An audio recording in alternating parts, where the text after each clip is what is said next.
KTSF, serving the Bay Area and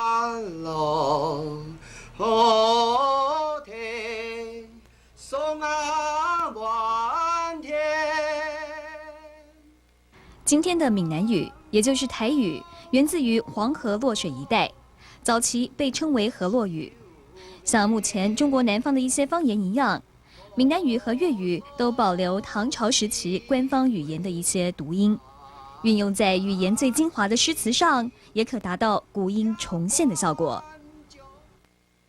千山庙会绝，万径人踪灭，高酒收入翁，独钓汉江雪。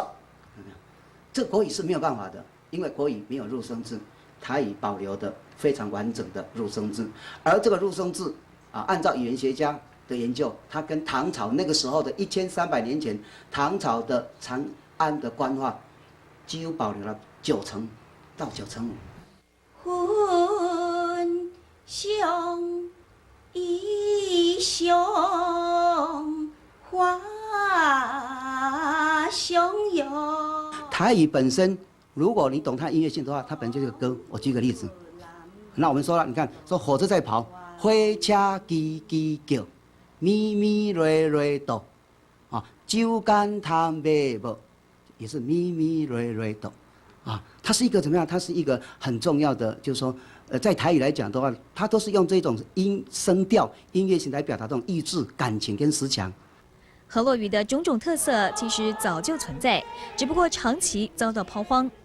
现在由于台湾流行多元文化，本土文化学者也开始积极寻根。而从今年开始，台湾的9年一贯教育每周都固定会有一节母语教学。湾区最近就举办了一次河洛语教师营，原本只打算要招收50人，但后来的出席人数却多达90人。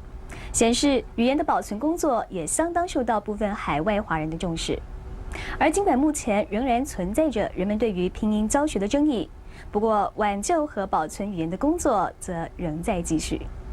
26台记者廖培君采访报道。 KTSF, the face of the Bay Area.